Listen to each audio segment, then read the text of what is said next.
Queridos amigos, luz do mundo e sal da terra, bom dia, boa tarde, boa noite, meu nome é Dario Bueno e também sou conhecido como Burro. Fui vereador em Jacareí, cidade do interior do estado de São Paulo.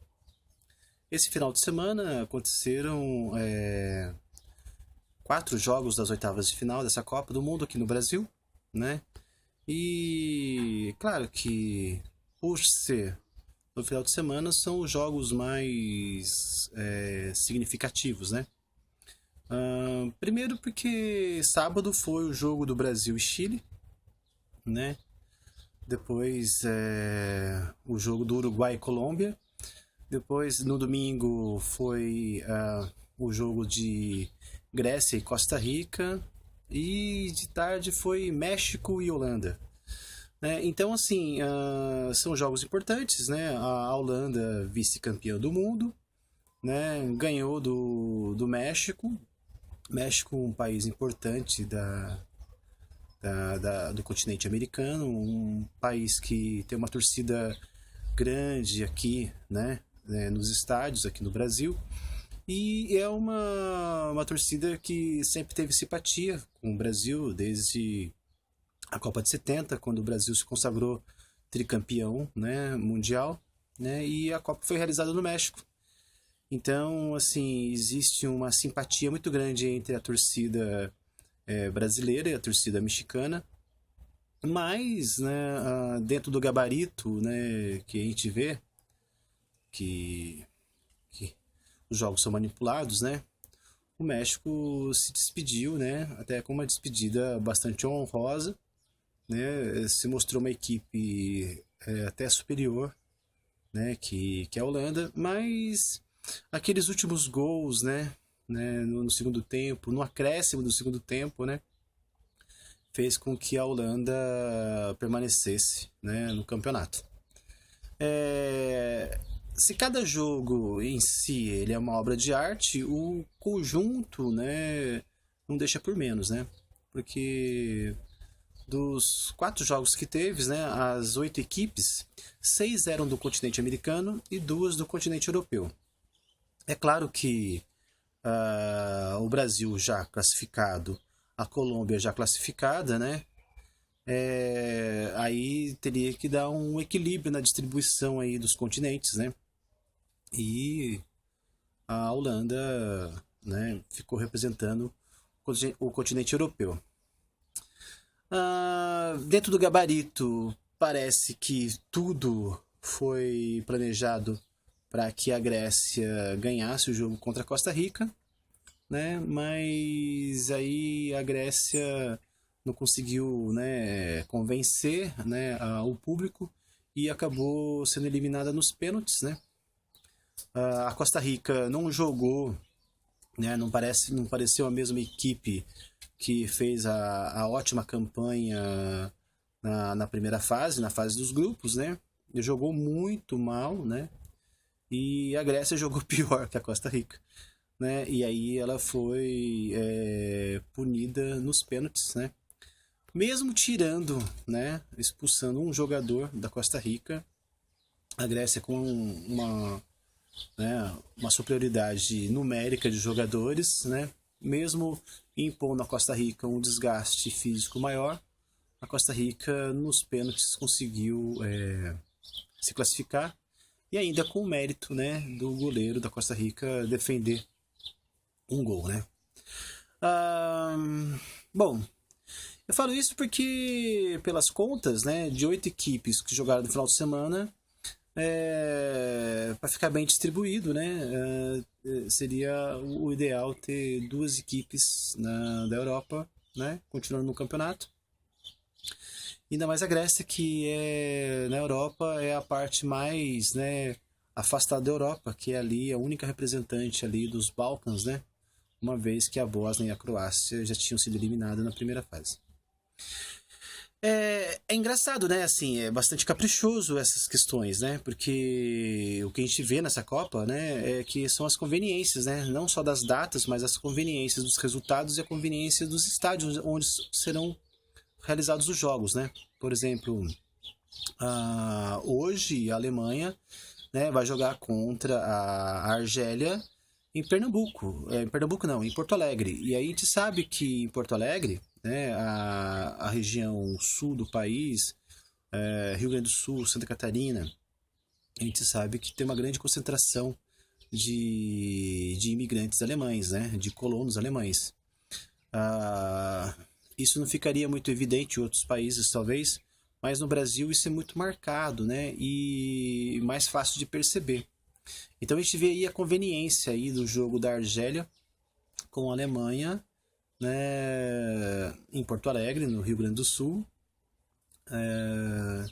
aí mais próximo aí da audiência, né, dos imigrantes de origem alemã, né.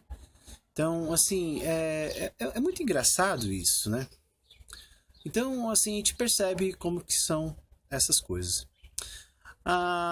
Outra coisa bastante relevante que a gente precisa fazer aí uma anotação é que foi se evitado, né, do Uruguai ter um confronto direto com o Brasil, né, nas quartas de finais, uma vez que perdeu para a Colômbia, né. E também bastante caprichoso é que o Uruguai perdeu para a Colômbia, né, no Maracanã, né? Então, assim, uma tentativa também de quebrar a mística do Maracanaço de 1950, né? Vale ressaltar que a Colômbia jogou com uniforme amarelo, né? De uma certa maneira, o mesmo uniforme da seleção brasileira. Resta saber agora no confronto entre Brasil e Colômbia quem vai estar com a camisa canarinho, se vai ser a Colômbia ou o Brasil, ou se o Brasil vai usar o uniforme azul, né? Que o uniforme azul tem a mística do primeiro campeonato na Suécia, né? Que o Brasil ganhou o primeiro campeonato com a camisa azul. Talvez o Brasil faça opção pela camisa azul, porque também tem todo aquele apelo, né? De que a camisa azul, não lembro o ano da Suécia, acho que 58. Foi um uniforme improvisado, né? E para convencer os jogadores de usar o uniforme azul, uma vez que a camisa canarinho era nosso padrão, nossa característica, nossa identidade, os dirigentes, né, da CBF usou o argumento de que azul era a cor do manto de Nossa Senhora.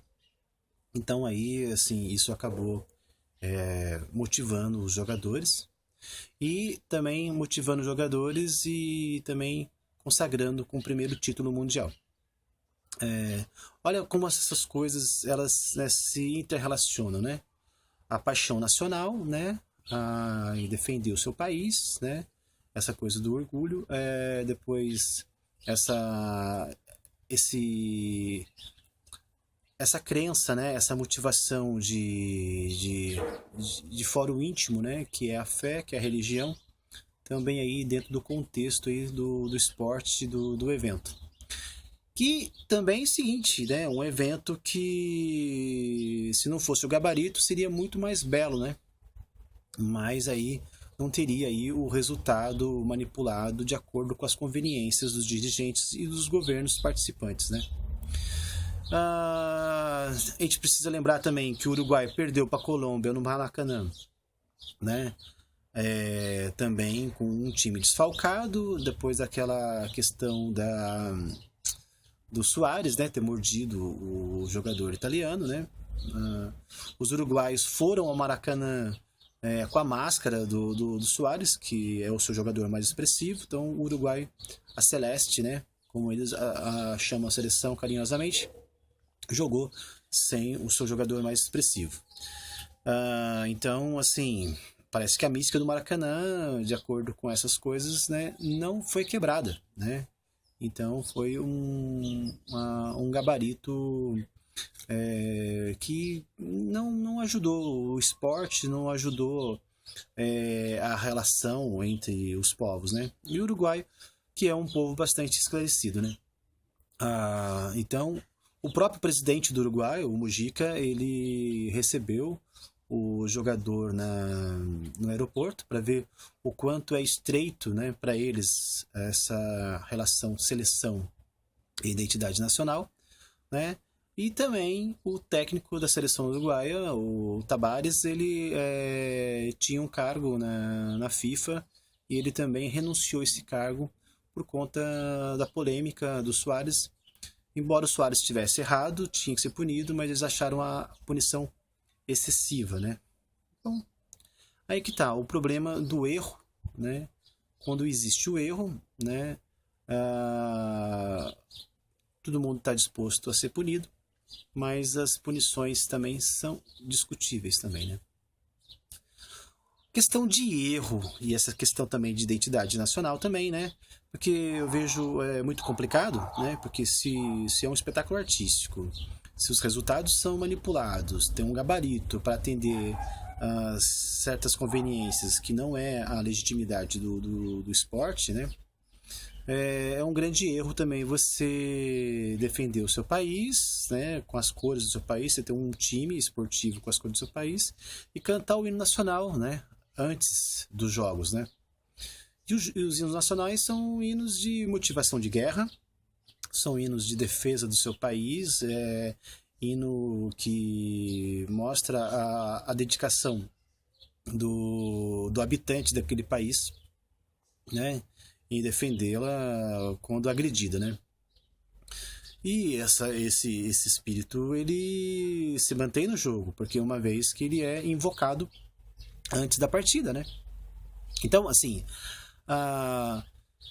eu fiquei triste quando os brasileiros que estavam no estádio vaiaram o hino do Chile, né? Fiquei muito triste, né? E isso me incomodou bastante. E também fiquei muito feliz quando outros brasileiros que não estavam no estádio, né, pelas redes sociais, começaram a se desculpar, né, com os chilenos, né. Isso fiquei muito feliz mesmo, né, porque não sei quantos mil brasileiros que estiveram no estádio, eles não representam os 200 milhões de habitantes que estão no Brasil, né. E eu somo com a parte dos brasileiros nas redes sociais que pediram desculpa pela vaia quando os chilenos estavam cantando, a torcida chilena estava cantando o hino do Chile a capela, né? Então, assim, é um evento esportivo que é para aproximar os povos e o respeito em primeiro lugar, né?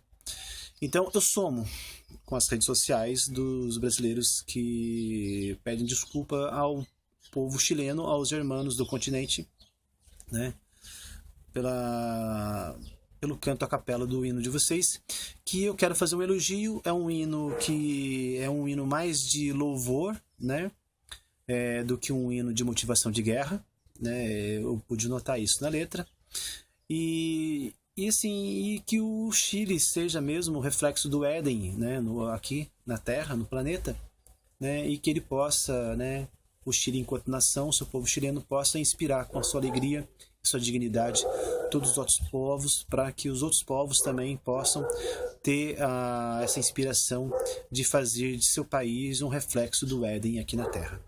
Cara Scarleteia para todos vocês, o gabarito prossegue, né? Agora vamos ver como é que são as quartas de finais, né? É muito interessante a conveniência da Alemanha jogar em Porto Alegre, né? No Brasil isso é muito bem marcado, né? A gente não pode deixar de ver isso, de notar. Cara Escaleteia para todos vocês, gente. O esporte é manipulado, a Copa do Mundo é um evento manipulado, né? E o Brasil já perdeu.